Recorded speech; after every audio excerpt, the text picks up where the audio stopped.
എനിക്ക് തോന്നുന്നു ഇന്ന് കേരളത്തിലുള്ള രാഷ്ട്രീയ നേതാക്കളിൽ ഈ സോഷ്യൽ എഞ്ചിനീയറിംഗ് ഏറ്റവും മികച്ച രീതിയിൽ പയറ്റുന്ന അല്ലെങ്കിൽ പയറ്റാൻ കെൽപ്പുള്ള ഒരു നേതാവ് പിണറായി വിജയൻ തന്നെയാണെന്ന് തോന്നുന്നു. തീർച്ചയായിട്ടും. ഞാൻ മിക്കവാറും കെ നായനാർ, പിണറായി വിജയൻ, വി എസ് അച്യുതാനന്ദൻ, പിന്നെ കോടിയേരി ബാലകൃഷ്ണൻ, അതുപോലെ അതുപോലെ ഉമ്മൻചാണ്ടി, ഇതുപോലെയുള്ള പ്രധാനപ്പെട്ട നേതാക്കളെ എല്ലാം അടുത്തു നിന്ന് പ്രവർത്തിക്കാൻ അവസരം കിട്ടിയ ഒരാളാണ്.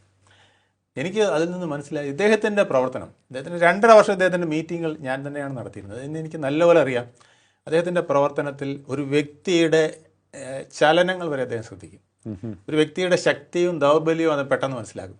ഒരു വിഭാഗത്തിൻ്റെ മീറ്റിങ്ങിലൊക്കെ എങ്ങനെയാണ്, പോലീസുകാരുടെ IPS മീറ്റിംഗ് 250ഓളം IPS അദ്ദേഹം മാത്രം വെള്ളമുണ്ടും വെള്ള ഷർട്ട് വിട്ട ഒരാൾ, ലോക്നാഥ് ബെഹ്റ DGP ഇപ്പുറത്തിരിക്കുന്നു, ബാക്കി മുഴുവൻ ആൾക്കാരും ഇങ്ങനെ കോട്ടയും ഷൂട്ടും ഒക്കെ ഇട്ട് ഇങ്ങനെ ഇരിക്കുന്ന ആ ഹാളിൽ അവരെ മുഴുവൻ ഒരൊറ്റ പോയിന്റിൽ കൊണ്ട് നിർത്തി അവരുടെ ശ്രദ്ധ മുഴുവൻ അദ്ദേഹം എന്താണ് ആഗ്രഹിക്കുന്നത് അതിലേക്ക് കൊണ്ടുവരാൻ കഴിവുള്ള ഒരു പ്രത്യേക ഒരു അഡ്മിനിസ്ട്രേറ്ററാണ്, നേതാവാണ് അദ്ദേഹം. ഞാൻ ഇതുപോലെ വേറെ ആരെയും, ഞാൻ ഒരുപാട് നേതാക്കളെ ഇങ്ങനെ പലരെയും കണ്ടിട്ടുണ്ടെങ്കിലും, ദേശീയ തലത്തിലും സംസ്ഥാന തലത്തിലും പല നേതാക്കൾ കണ്ടിട്ടുണ്ടെങ്കിലും, ഇത്രയ്ക്ക് ഫോക്കസ്ഡ് ആയിട്ട് താൻ ഉദ്ദേശിക്കുന്നത് എവിടെയാണോ അവിടെ ഒരു വ്യക്തിയെ അല്ലെങ്കിൽ ഒരു ആൾക്കൂട്ടത്തിനെ, ഒരു സമൂഹത്തിനെ കൊണ്ടെത്തിച്ച് വിജയം കൈവരിക്കാൻ കഴിയുന്ന ഒരു നേതാവ് വിജയൻ മാത്രമേ ഉള്ളൂ എന്നുള്ളതാണ് സത്യം.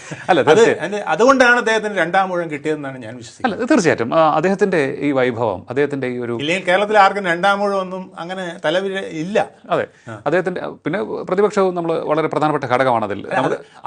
ദുർബലമാക്കുന്നതിനും അദ്ദേഹത്തിന്, അതാണ് ഞാൻ പറഞ്ഞു വന്നത്.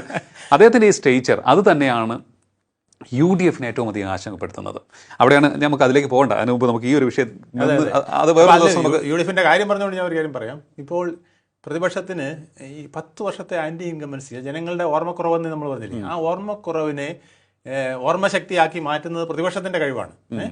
10 വർഷത്തെ നിങ്ങളുടെ യാതന, വേദന ഇതെല്ലാം ഓർമ്മപ്പെടുത്തുന്ന ഒരു സന്ദർഭമാണ് ഇലക്ഷൻ.